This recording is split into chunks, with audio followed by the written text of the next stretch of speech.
Hey, what am I playing?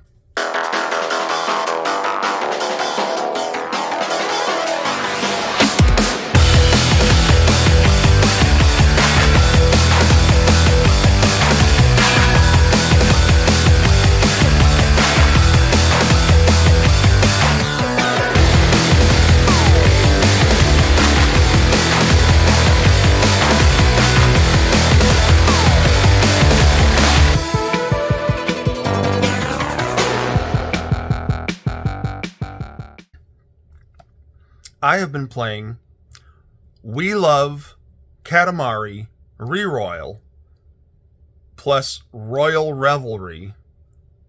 That's a mouthful. On the PlayStation 5.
So I'm a really big fan of the Katamari games, and I've been a fan of them ever since the beginning. The original Katamari Damacy for the PlayStation 2 is really one of my favorite games of all time. And even though it is a game that they keep re-releasing, it's been re-released on like a whole bunch of different platforms, I keep buying it again and again and again, and I keep playing it every single time. There's a part of me that kind of wishes that they would, bring out a entirely new Katamari game. And this one is sort of new. It's got elements that certainly haven't been there in previous games.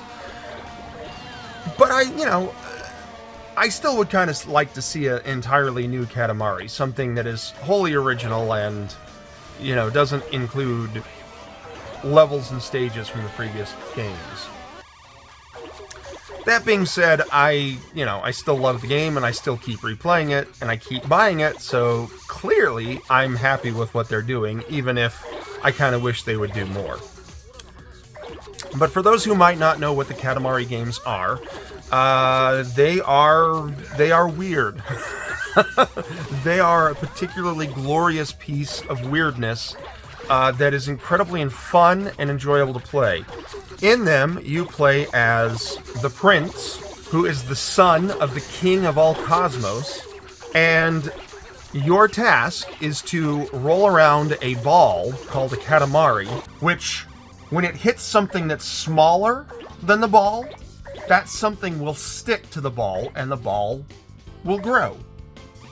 And your goal is to go around collecting things, making the ball grow bigger and bigger and bigger until it reaches a certain size or some other stage criteria that's determined by the individual level you're playing.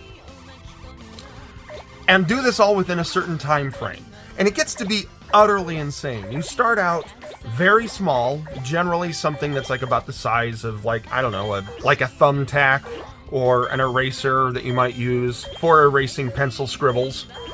And you grow and grow, and by the end of the game, you usually wind up being so big that you're able to roll up entire continents, which is really, really fun. It's fun to start at that teeny tiny little level of something that's only can pick up thumbtacks and pieces of chocolate and detritus that might be lurking underneath your desk, and then grow to something that's literally able to swallow up entire mountains. It's completely bonkers, it's completely insane, and I love it. I love it every single time they bring out one of these games.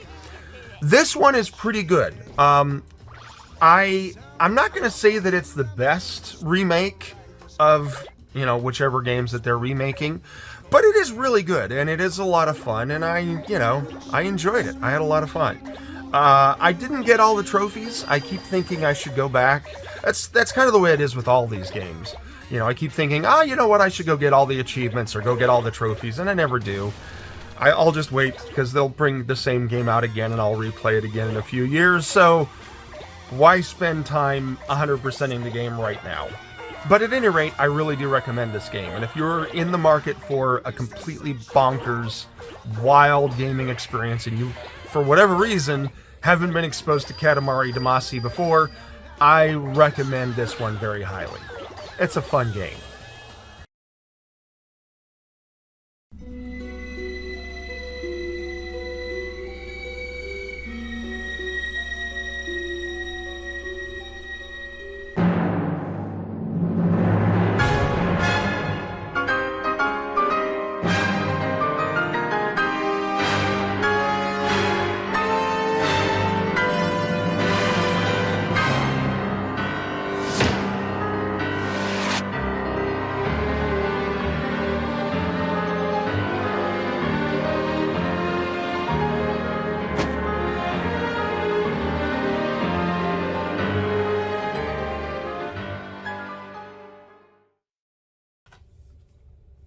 I have been playing Lies of P for the PlayStation 5.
So for those who might not know, Lies of P is a Souls-like where you play as Pinocchio from the classic fable about Pinocchio.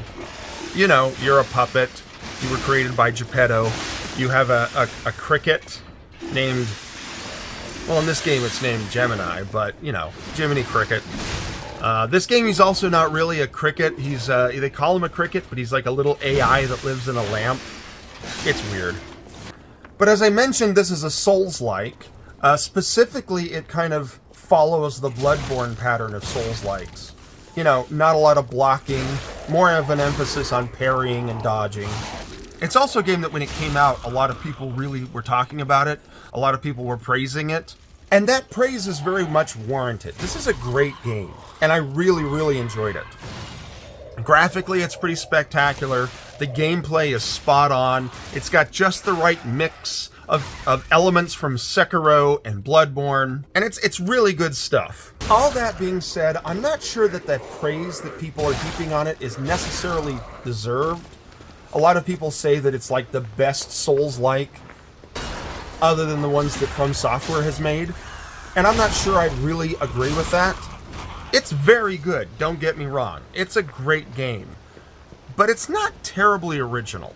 Other than the setting, the gameplay isn't that original. Everything is done very well, but there's not a lot of originality to the actual gameplay. You compare this to something like Surge, or Surge 2 specifically, because Surge 1 is okay, but Surge 2 was a really great game. You compare it to something like Surge 2, I would argue that Surge 2 is a better Souls-like, because it introduces a lot of unique gameplay mechanics that you don't see in other Souls-likes. All that aside, Lies of P is still a really great game, a really spectacular game, and definitely one of the best Souls-likes to ever come out. I'm just not sure I would put it up as the best non-From Software Souls-like available. But it is really great, and I recommend it highly. If you like Souls-likes, you really do owe it to yourself to play this game. It is phenomenal. And the story's pretty good. A lot of the Souls-likes don't really have great stories, or rather they don't have stories that are really easily sussed out. A lot of the traditional Dark Souls ones, their storytelling methodology is to kind of bury clues for what's happening in the story throughout the game, and you really have to go digging to find the story. And generally the stories are pretty good, but you really do have to put in the effort to figure out what the story is. Lies of P displays the story in the forefront, and it's delivered very well. But yeah, Lies of P, good stuff.